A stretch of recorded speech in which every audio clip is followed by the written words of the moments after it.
అందరికీ నమస్కారం అండి. ఆంధ్రప్రదేశ్ రాష్ట్ర ప్రభుత్వ ఉద్యోగులకు డిఏలు మొత్తం మీద 2023 జూలై వరకు 33.67% అంతే ఉన్నాయండి.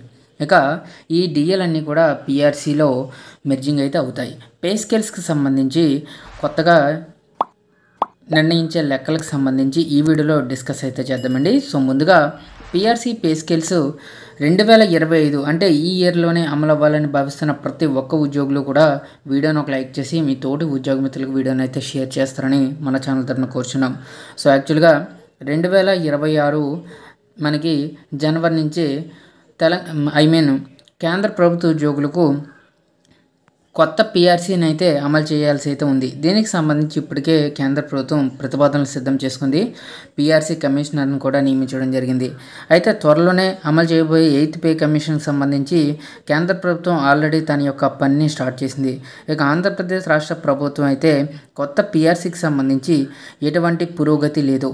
సో ఖచ్చితంగా పిఆర్సీ కమిషనర్ నియమించి వారి యొక్క కమిటీ నివేదికను తెప్పించుకొని తద్వారా పే స్కేల్స్ని అయితే ఇంప్లిమెంటేషన్ అయితే చేయాలి. ఇవన్నీ కూడా ఈ సంవత్సరంలో సాధ్యపడే అవకాశాలు లేవు. అయితే ఈ తరుణంలో కనీసం 29% నుంచి 30% వరకు ఈలోగా మధ్యంతర భృతి ఇవ్వాలని చెప్పేసి ప్రభుత్వ ఉద్యోగులు అయితే కోరుతున్నారు. దీనికి సంబంధించి కూడా ప్రభుత్వం దగ్గర సమాధానం అయితే లేదు. అంటే మొత్తం మీద పిఆర్సీ ఐఆర్కి సంబంధించి కూటమి ప్రభుత్వం ఇంకా ఎటువంటి డిసిషన్స్ తీసుకోవడం లేదు.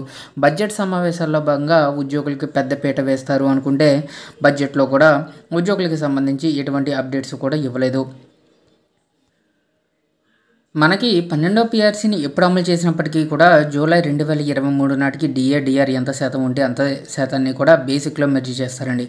కాబట్టి మనకు ప్రస్తుతం జనవరి 2023 డిఏకి సంబంధించి 30.03% అయితే ఉంది.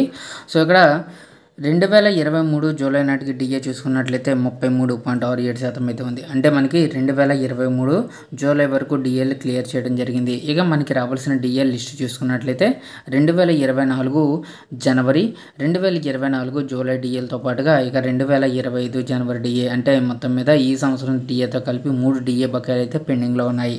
సో కాబట్టి 2023 జూలై నాటికి మనకి కొత్త పిఆర్సీని అమలు చేయాల్సి ఉండగా అప్పటి వరకు ఉన్న డిఏ వచ్చేసి 33.67%. ఇప్పుడు 12వ పిఆర్సీని అమలు చేస్తే కనుక ఫిట్మెంట్ 30% ఇస్తారని భావించినట్లయితే 2023 జూలై వరకు ఉన్న డిఏ 33%, ఈ రెండు మెర్జ్ చేస్తారండి. అంటే మొత్తం మీద బేసిక్ 63.67%గా పెరుగుతుంది. ఈ విధంగా లెక్కలు అయితే వేస్తారు.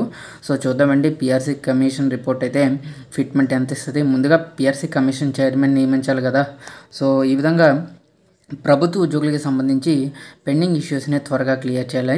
ఈ 2025లోనే పిఆర్సీని అయితే అమలు చేయాలి. అది తప్పితే ఖచ్చితంగా 30%తో ఐఆర్ని అయితే ప్రకటించాలని చెప్పేసి ప్రభుత్వ ఉద్యోగులు కోరుతున్నారు. సో ఇదండి వాళ్ళ ఎంప్లాయీస్ వచ్చిన తాజా updates. For more updates subscribe to our channel. Thank you.